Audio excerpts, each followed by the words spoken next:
What's up, Ketchup? It's your boy Tiu Tiu, and welcome back to my channel! Yay!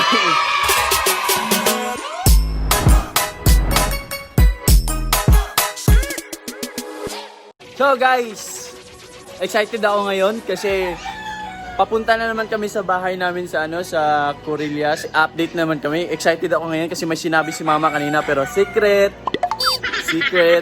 muna. Ay, mamaya ko na ipapakita sa inyo. Kasi sige, sabihin ko na sa inyo. Kasi tapos na daw yung bahay namin.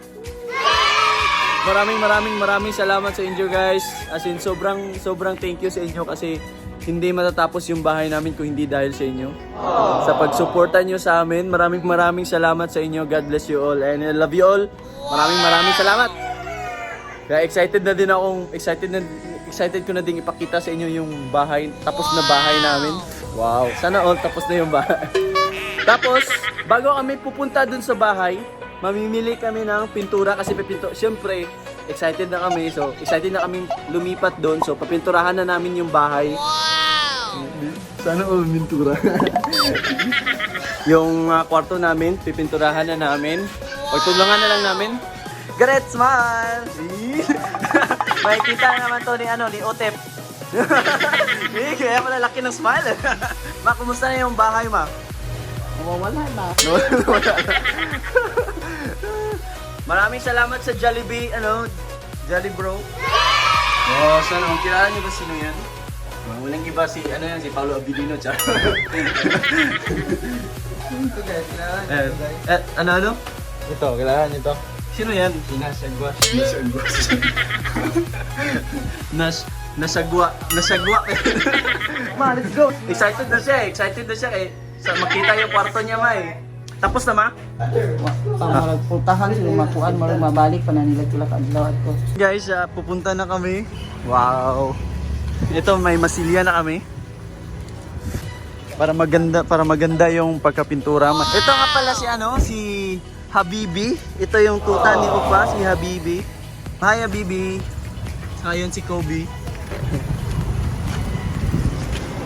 Ito yung Jollibee namin galing kay Jolly Bro. Maraming salamat sa Jollibee. Yung dalawa, busy sa sa napit, di ka abot. Sige.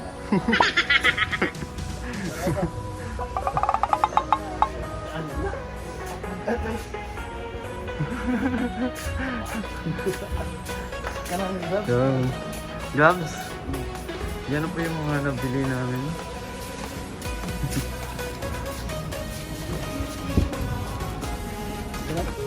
So yun guys, dumating na kami dito sa sa Korea. Korea yung tawag namin kasi Corillia, pero inano namin na silent L, kaya Korea yung tawag namin. So dito na kami guys. Mamaya ko na ipakita sa inyo yung bahay kasi as in parang ang sarap sa pakiramdam. Ang sarap sa pakiramdam na tapos na yung na pinaghirapan talaga namin. Maliit man lang yung bahay namin pero pinaghirapan pa rin. Parang sarap lang sa feeling na na natapos na. Yun, may jealousy na, may jealousy na lahat yan. Paikot, may jealousy na, tas yung wall okay na din. Pero lang pala, yung pintuan na lang, pero tapos na talaga siya. Maraming kaya gusto ko ulit magpasalamat sa inyo guys. As in, maraming salamat sa inyo kasi hindi matapos-tapos yung bahay namin kung hindi din dahil sa inyo, sa support nyo sa amin. Kaya maraming salamat talaga. And masarap lang sa feeling na ganun, na medyo emotional ako kasi matagal na talaga namin gustong magkabahay. Tapos hindi marami pang gastusin, so malaking tulong din sa akin yung na-promote ako. Tapos na-extend pa yung ko dahil sa sa COVID. So hindi ako uwi kaagad, na-extend pa ako ng almost 3 months. Kaya napagawa ko talaga yung bahay namin. Kasi una pang binayaran namin yung lupa eh. Medyo malaki-laki. Kaya wala pang pambahay.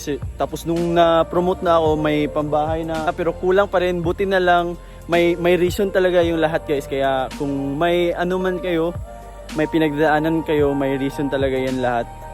May plano na mas malaki pa yung Panginoon sa iyo. So, yun nga, yung na-extend ako ng almost 3 months dahil sa pandemic kasi sarado lahat ng airport, so di ako makauwi. Tapos naka-lockdown pa yung Pilipinas. So kaya napagawa yung bahay namin. Nung nakauwi ako, kulang pa rin. May tulong din yung YouTube sa amin. Kaya maraming salamat guys. As in, sobrang thank you talaga sa inyong lahat. As in, abot langit yung pasasalamat ko sa inyo. Bago kayo i-tour sa bahay, i-tour muna namin kayo sa garden namin.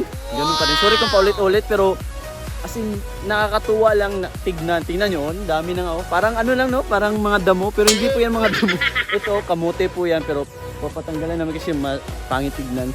Pero tignan nyo yung mga ano namin guys, yung talong. Yung ano guys, yung sili labuyo namin. Tingnan, laki-laki na oh. Wow, yan oh. Laki na. Yan, sigkamas namin, may mga bulaklak na ngayon. Yan, mga sili labuyo. Dami na naman yung sili namin. Sili na puti, ito yung ordinaryo. Tas ito guys, grabe yung bunga oh, yung talong. Wow! Dami. Yan oh, malalaki na. Wow, pwede na itong i-harvest. So may pang ano na kami, pang gulay na kami. May pang pakbet na. Wala nga lang ampalaya. Yun oh. Sabi nga ni mama, yung isa muntik na matumba kasi sa dami ng bunga. Maganda kasi yung lupa nila guys. Yun oh, laki oh. Wow! So may pang-ulam na kami bukas ng tanghali, tanghalian namin. Yan o, kahit maliit pa nga, meron pa doon o, marami pa. Grabe, daming bunga. Nakakatuwa lang. Tsaka ito, kamatis, malalaki na din, pwede na tong harvest. Pero sabi naman hindi daw pa, dito na daw pahinugin para mas masarap yung kamatis. Yan o. Wow, yan, meron pa nga ito. Meron pa nga nabali o sa sa dami ng bunga. Yan oh, wow. Laki naman ito, tapos parang heart. Wow. Yan. Ganda ng hugis niya oh, parang kamatis. Parang kamatis. Saka yung ano namin, yung rosel, malalaki na din guys. Namulaklak na yung mga rosel namin. Ito mga bulaklak niya, patuyuin nyo tapos pwede itong gawing tea. Parang plantation ng rosel dito ah. Tapos yung mga tinanim ni ate dati dito, yung mga talong yan. May bulaklak na din, tapos yung iba maliliit pa. Sobrang sarap sa feeling, na nakaka-proud. Hindi pa namin yan napinturahan, pero pipinturahan namin yan.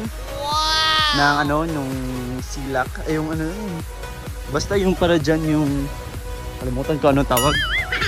Yung varnish, mga pala yung varnish. Tapos may nabili na kami doon na mga pintura, yung primer pa lang, tsaka yung masilya para plain talaga yung buong wall. Anuhan namin ng pintura tsaka primer. Tapos lilihain namin para plain talaga. Yan, ito may varnish na to, tapos may brown na yung mga gaganyanin namin. Pero ito hindi pa. Soon, pero unahin muna namin sa loob. Ayan si Bunso. Pagtulungan namin yung yung kwarto. So ito guys, ito na po yung bahay namin. Wow! O diba? Naalala nyo dito guys, yung may dito, yung may bintana dito. Tapos dyan kami dumadaan, papunta doon sa mga kwarto. Ngayon tinanggal na. So yun na yun. Yan o. Tapos andito na yung ref namin. Wow! Wow, walang laman, sorry. Meron pala konti. Yan guys, parang grabe talaga sa feeling guys, nakaka-proud. No? Parang, kasi dati, pinapangarap lang namin na magkabahay, tapos ngayon meron na kaming bahay. Ano lang talaga, kaya kung kayo guys, kung may hinahangad na kayo sa buhay, pagsikapan nyo lang talaga, maabot at maabot nyo yan. Kaya wag kayong mawala ng pag-asa. Huwag kayong sumuko.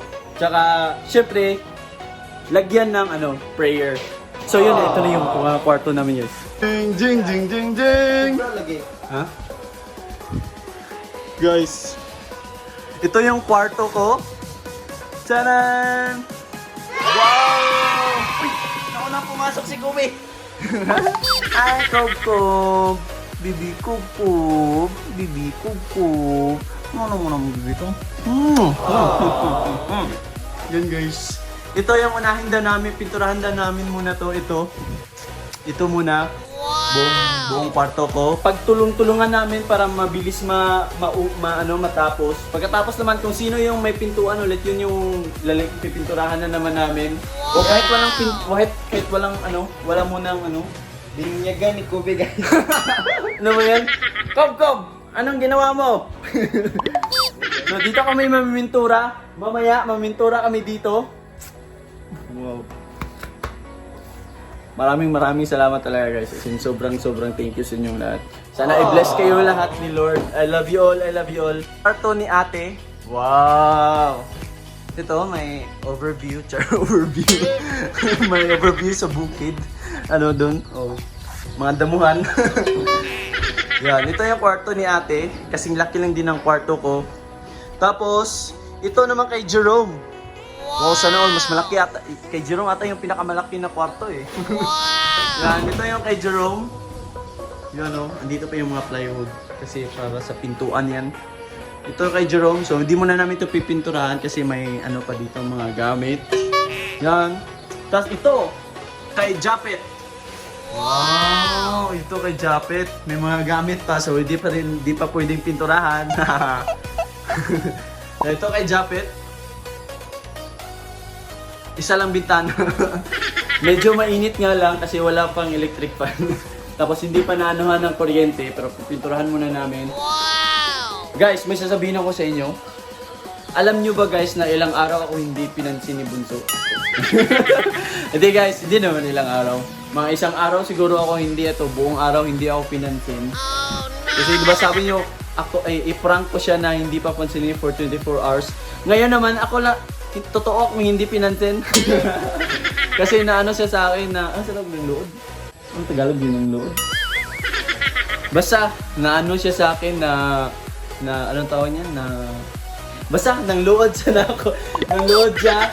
Kasi, may pinapagawa siya sa akin.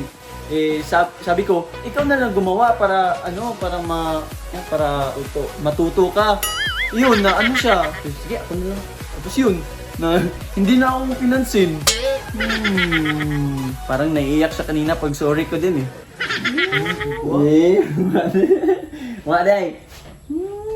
Ikaw, inano ko yun na ganun para matuto ka, hindi para pagalitin ka, para magtampo ka. Ikaw, compliment ka din eh. Maraming salamat sa support namin guys. Support nyo sa amin. Sa support nyo sa amin guys. Kasi hindi dahil sa inyo. Hindi matapos yung bahay, no? So maraming salamat ulit guys. Sorry kung paulit-ulit ako. As in, sobrang thankful ko lang talaga na ganito na yung bahay namin dahil din sa inyo. Kasi malaking tulong talaga. Basta, yun, huwag kayong mawala ng pag-asa. Tsaka sabayan ng prayers kasi para i-guide din ng Panginoon. So, yun guys. Maraming salamat ulit. Kaya hanggang sa muli, paalam!